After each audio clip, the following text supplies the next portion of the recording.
नमस्कार दोस्तों। बीजेपी के संकल्प पत्र और कांग्रेस के न्याय पत्र में क्या अंतर है? इस बार बीजेपी ने किन मुद्दों को अपने चुनावी घोषणा पत्र में शामिल किया है? कांग्रेस के न्याय पत्र का असली मतलब क्या है और क्या मतलब है उनका युवा न्याय, किसान न्याय और महिला न्याय से? आज की इस वीडियो में हम आपको बताएंगे आखिर क्या फर्क है दोनों ही पार्टियों के घोषणा पत्रों में। आइए वीडियो शुरू करते हैं।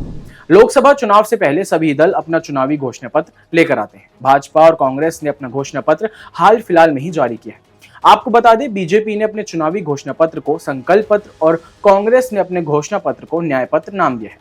पीएम नरेंद्र मोदी, बीजेपी अध्यक्ष जेपी नड्डा, गृह मंत्री अमित शाह, रक्षा मंत्री राजनाथ सिंह समेत पार्टी के कई बड़े मंत्री और नेताओं की मौजूदगी में पार्टी ने घोषणा पत्र जारी किया था। जहां एक तरफ भाजपा ने अपने घोषणा पत्र में पुरानी योजनाओं को जारी रखने, उनका दायरा बढ़ाने और 2047 तक विकसित भारत बनाने समेत कई बड़े वादे किए हैं, वहीं कांग्रेस ने अपने न्याय पत्र में सामाजिक न्याय के साथ युवाओं, महिलाओं और किसानों को केंद्र में रखकर कई बड़े वादे किए हैं। चलिए आपके लिए दोनों ही पार्टियों के चुनावी घोषणा पत्र का विश्लेषण करते हैं।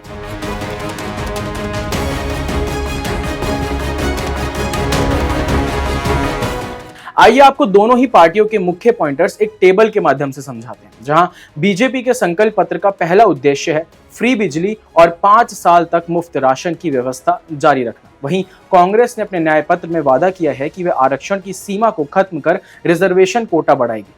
बीजेपी के जारी हुए संकल्प पत्र के अनुसार आवास योजना के तहत 3 करोड़ नए घर बनाए जाएंगे। वहीं कांग्रेस ने अपने न्याय पत्र के अनुसार महिलाओं को सरकारी नौकरियों में 50% तक आरक्षण और गरीब लड़कियों को सालाना 1 लाख रुपए की आर्थिक मदद दी जाएगी। भाजपा के संकल्प पत्र के अनुसार मुद्रा योजना की सीमा 10 लाख से बढ़ाकर 20 लाख रुपए की जाएगी।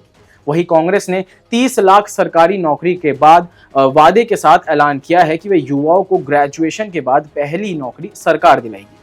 भाजपा ने अपने चुनावी घोषणा पत्र में समान नागरिक संहिता लागू करने का वादा किया, वन नेशन वन इलेक्शन लागू करने की दिशा में कदम बढ़ाने और भ्रष्टाचारियों पर सख्त कार्रवाई जारी रखने जैसे कई बड़े वादे किए। वहीं कांग्रेस के न्याय पत्र के अनुसार न्यूनतम मजदूरी बढ़ाकर 400 रुपए प्रतिदिन की जाएगी। भाजपा के अनुसार आयुष्मान भारत योजना में 70 वर्ष से अधिक आयु के सभी बुजुर्गों को शामिल किया जाएगा। साथ ही ट्रांसजेंडर वर्ग को भी योजना के दायरे में लाया जाएगा। वहीं कांग्रेस ने अपने न्याय पत्र में वादा किया है कि सत्ता में आई तो किसानों के लिए एमएसपी कानून बनाया जाएगा। संकल्प पत्र के मुताबिक बीजेपी दिव्यांगजनों को पीएम आवास योजना में प्राथमिकता देगी। वहीं न्याय पत्र के अनुसार जातिगत जनगणना कराने, 1 साल में एससी, एसटी और ओबीसी वर्ग के रिक्त पदों को भरने का वादा किया है।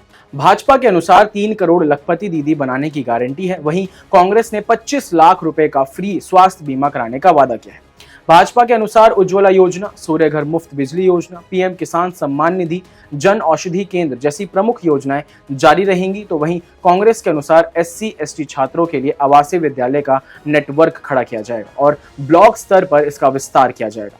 भाजपा के अनुसार 700 से ज्यादा एनक्लेव स्कूल बनाए जाएंगे। अहमदाबाद मुंबई बुलेट ट्रेन के अलावा उत्तर, दक्षिण और पूर्वी भारत समेत चारों दिशाओं में बुलेट ट्रेन चलाई जाएगी। घरों में सस्ती पाइपलाइन गैस उपलब्ध कराने की दिशा में भी काम होगा। तो वहीं न्याय पत्र के अनुसार कांग्रेस ने 10 न्याय का वादा किया है। इनमें हिस्सेदारी न्याय, युवा न्याय, नारी न्याय, किसान न्याय, श्रमिक न्याय, संवैधानिक न्याय, आर्थिक न्याय, राज्य न्याय, रक्षा न्याय, पर्यावरण न्याय शामिल है। इसी सिलसिले में भाजपा के संकल्प पत्र में स्वास्थ्य बीमा का लाभ देने का भी वादा किया है। साथ ही कामकाजी महिलाओं के लिए हॉस्टल का निर्माण किया जाएगा, जिसमें शिशु गृह जैसी सुविधाएं भी होंगी। भारत की समृद्ध सांस्कृतिक विरासत को आगे बढ़ाने के लिए योग, आयुर्वेद, भारतीय भाषाओं, शास्त्रीय संगीत के प्रशिक्षण देने के लिए दुनिया भर में तिरुवल्लुवर सांस्कृतिक केंद्र स्थापित किए जाएंगे और भी बहुत सी चीजें शामिल हैं। तो हमने आपके सामने बिना किसी भेदभाव के दोनों ही मुख्य पार्टियों के मुख्य उद्देश्य रखे, जो सत्ता में आने के बाद पार्टियां जारी रखती हैं और शुरू करती हैं, जिसका लाभ आम जनता तक पहुंचाया जाता है। आपके सामने रखे हैं। अब आपका फर्ज बनता है कि आपके हिसाब से, यानी आपका क्या सोचना है इस बारे में, हमें कमेंट करके जरूर बताएं। अभी के लिए फिलहाल बस इतना ही। मुझे दीजिए इजाजत। देखते रहिए क्लिक इंडिया। धन्यवाद।